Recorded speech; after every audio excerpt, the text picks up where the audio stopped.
একজন software engineer হিসেবে যদিও আমার প্রাইমারি কাজ হচ্ছে প্রোগ্রামিং করা বা কোডিং করা এবং টিমের সাথে মিলে কোনো একটা সফটওয়্যার আর্কিটেক্ট রিলেটেড ডিসকাশন করা এবং সেগুলোকে ইমপ্লিমেন্ট করে কাস্টমারের কাছে পৌঁছানো।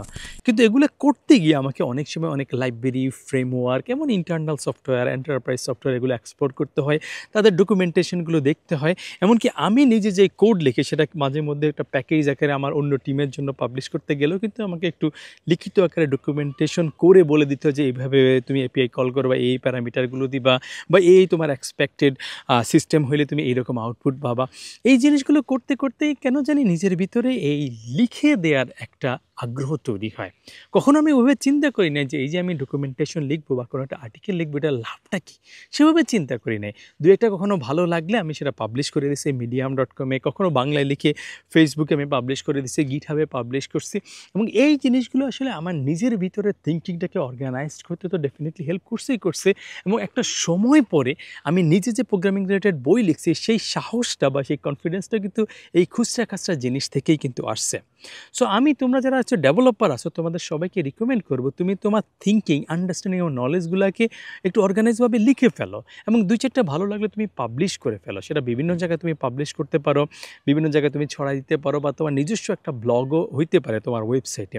এগুলো থাকলে কি হয়, যখন তোমার এই আর্টিকেলগুলো হয়তো অন্য কেউ যদি দেখে তোমার প্রতি একটা রেসপেক্ট, একটা নেটওয়ার্কিং অপরচুনিটি তৈরি হইতে পারে।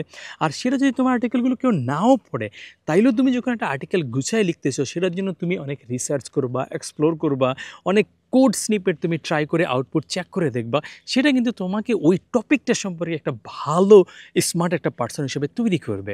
সো এই যে জিনিসগুলো লিখে ফেলা, পাবলিশ করো বা না করো, তোমাকে কিন্তু তোমার নিজের ডেভেলপার যে থিঙ্কিং মাইন্ডসেটটা সেটাকে অনেক বেশি ফ্রেশ করে ফেলবে, অনেক বেশি অর্গানাইজ করে ফেলবে, অনেক বেশি ইফিশিয়েন্ট করে ফেলবে।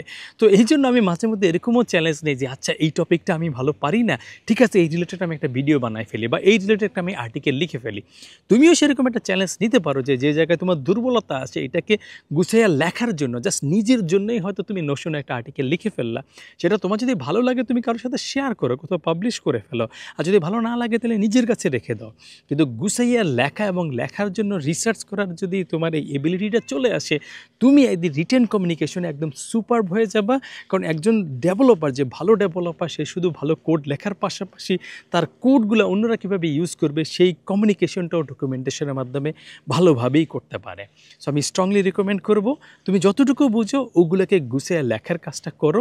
ফিউচারে এটার কিন্তু ডাইরেক্ট এবং ইনডাইরেক্ট অনেক বেনিফিট তুমি পাবা।